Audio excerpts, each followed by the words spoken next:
श्री शिवाय नमस्तुभ्यम।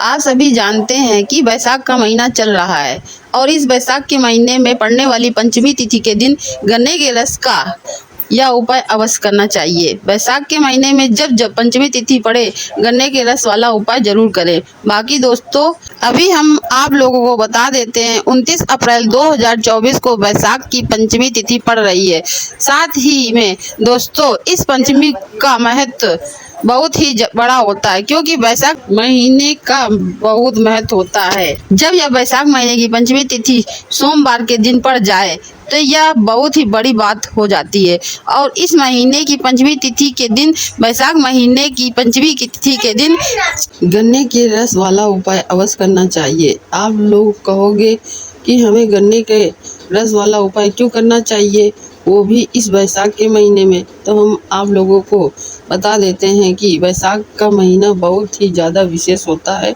और हम इस महीने में भोले बाबा जी को बहुत आसानी से प्रसन्न कर सकते हैं। इसलिए आप लोगों को इस बैसाख महीने की पंचमी तिथि को, जो कि 29 अप्रैल 2024 को पड़ रही है, जो कि सोमवार को भी पड़ रही है, इस दिन आप लोगों को गन्ने के रस वाला उपाय जरूर करना चाहिए। और यह उपाय आपको इसलिए करना चाहिए यदि आप लोग अपने घर में धन की समस्या से परेशान हो चुके हैं, आपके घर में पैसा नहीं आ रहा है, आप अपनी तरफ से बहुत अच्छी तरह काम करते हैं पर आपके पास उतना पैसा बच ही नहीं पाता है, तो फिर अपने घर में धन को लेकर किसी भी प्रकार की समस्या है तो आप गन्ने के रस वाला उपाय अवश्य करना चाहिए, क्योंकि इस उपाय को करने से पैसा आना शुरू हो जाएगा, धन आना शुरू हो जाएगा, धन से जुड़ी सारी समस्याएं दूर हो जाएंगी। इस उपाय को करने के बाद पैसा आएगा, जरूर आएगा,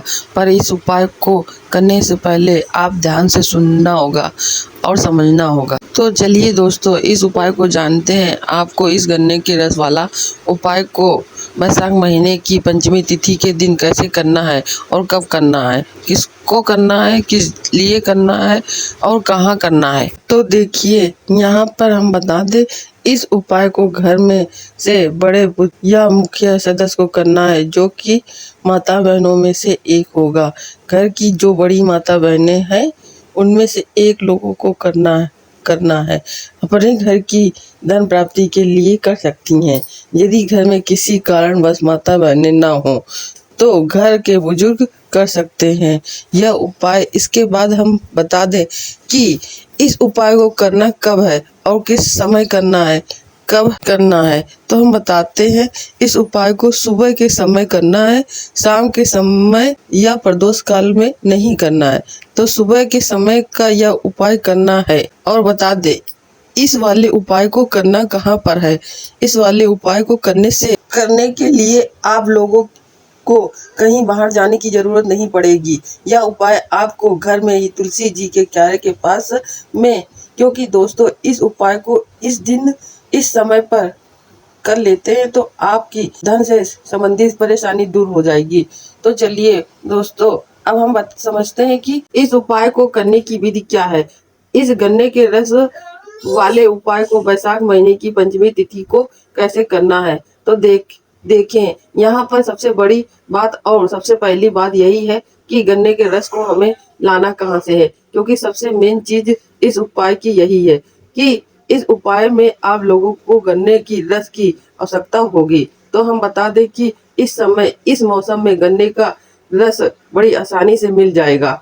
तो आप गन्ने के रस वाले दुकान पर जाइए और वहीं से गन्ने का रस ले आइए और गन्ने के रस वाले से कह दीजिए कि भैया शुद्ध और नींबू और नमक कुछ नहीं डालना, भैया हमको पूजा के लिए चाहिए, शुद्ध दे दीजिए, शुद्ध गन्ने का रस घर ले आइए। अब आप लोग कहेंगे कि सुबह सुबह करना है तो गन्ने का रस कहाँ पे मिलेगा।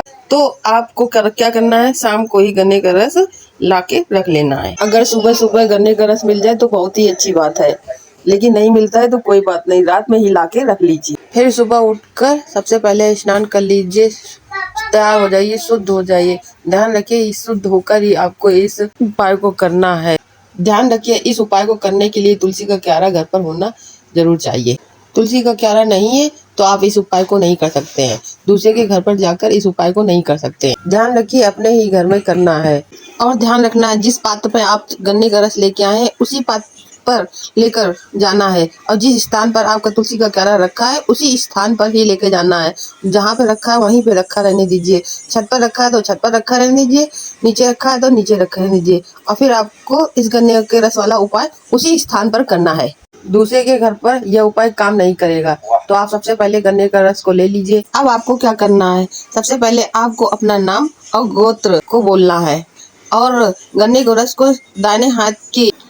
तो चलिए हम आपको बताते हैं कि सबसे पहले आपको क्या करना है।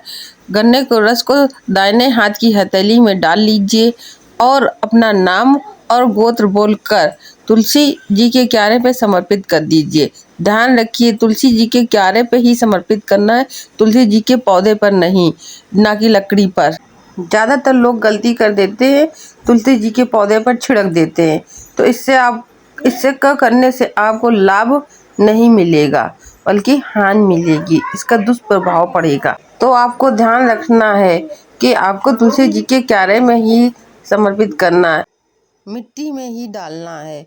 ये आपको 7 बार ऐसे ही करना है। अपने दाहिने हाथ की हथेली में थोड़ा सा गन्ने के रस को लेना है और फिर अपना नाम और गोत्र बोलकर तुलसी जी के क्यारे पर समर्पित करना है। ध्यान रखिएगा जल्दबाजी नहीं करनी है, धीरे धीरे आपको इस उपाय को 7 बार करना है। कितनी बार करना है? 7 बार करना है। ध्यान रखिएगा तुलसी जी के क्यारे की मिट्टी में ही डालना है, तुलसी जी के ऊपर नहीं डालना है। तो इस तरीके से आपको यह वाला उपाय करना है। जो भी व्यक्ति इस उपाय को करेगा वही पूजा की तैयारी वही करेगा और किसी को नहीं करना है, ध्यान रखिएगा। अब आपने उस उपाय को 7 बार कर लिया है। अब इसके बाद आपको भगवान के सामने हाथ जोड़कर आंख बंद करके अपने मन की बात बोलना है। जिस इच्छा से आपने गन्ने के रस वाला उपाय किया है, धन प्राप्ति के लिए, व्यापार वृद्धि के लिए, रोग से मुक्ति की प्रार्थना करना, और यकीन मानिए आपने जो इच्छा पूर्ति के लिए यह उपाय किया है वह जरूर पूर्ण होगी। और फिर उस पूजा स्थान से हट जाना है और बचे हुए गन्ने के रस को आप लोग पी सकते हैं। बस दोस्तों, यह गन्ने का रस वाला उपाय पूरा हो जाता है, उसमें कोई दिक्कत वाली बात नहीं है।